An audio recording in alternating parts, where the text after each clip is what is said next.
Students of English literature, today in this lecture 1 English version lecture, we are going to know the story An Astrologer's Day, that is written by R.K. Narayan.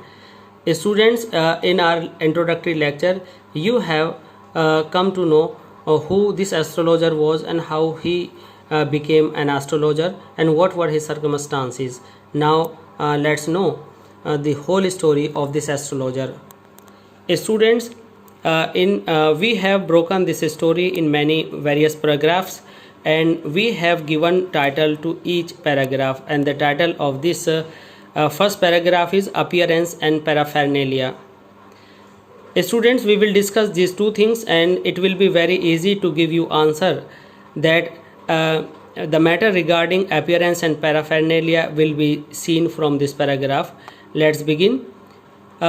In the morning, this astrologer used to come on a certain place in the marketplace and used to sit there.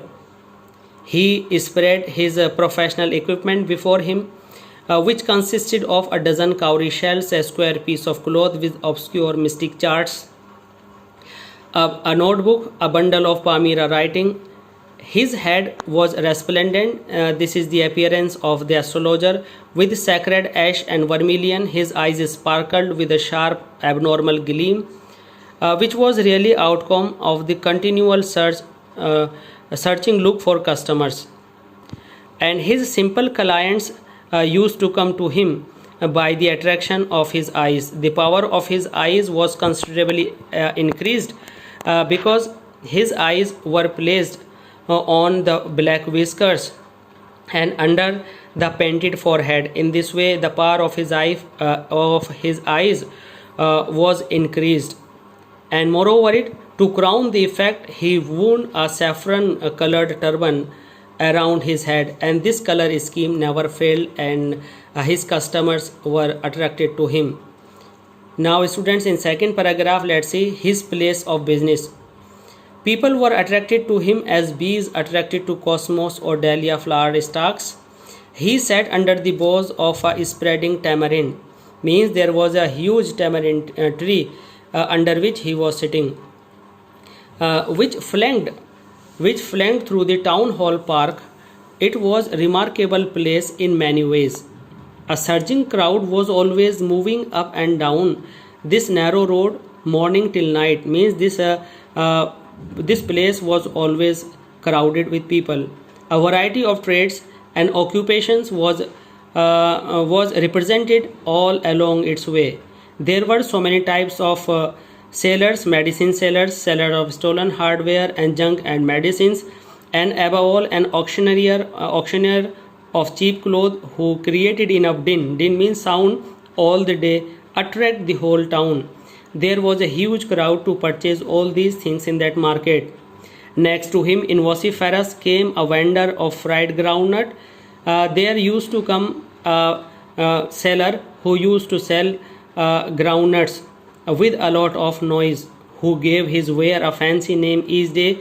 Sometimes he called them Bombay ice cream one day, and on the other he called Delhi almond, and on the third day he declared his groundnuts Raja's delicacies, and so on and so forth.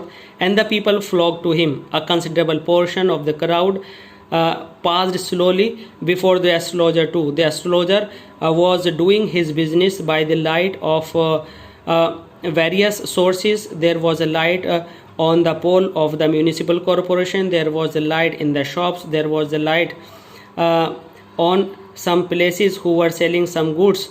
There were lamps, earthen lamps, of which flare was useful to manage the business of this astrologer.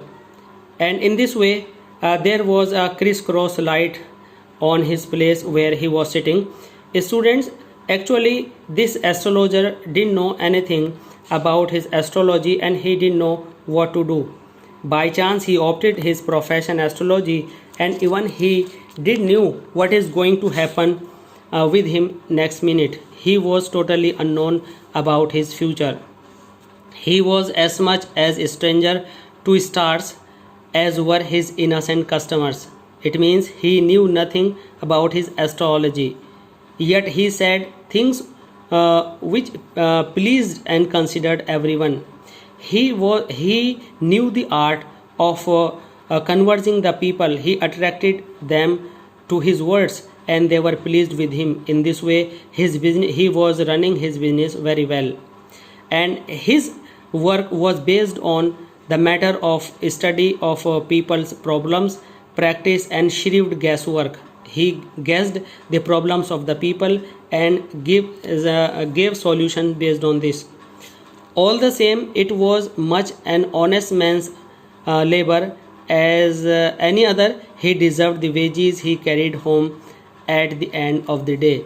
And in this way, we can say he earned sufficient money that can be earned by a laborer in the market or any businessman selling something in the market.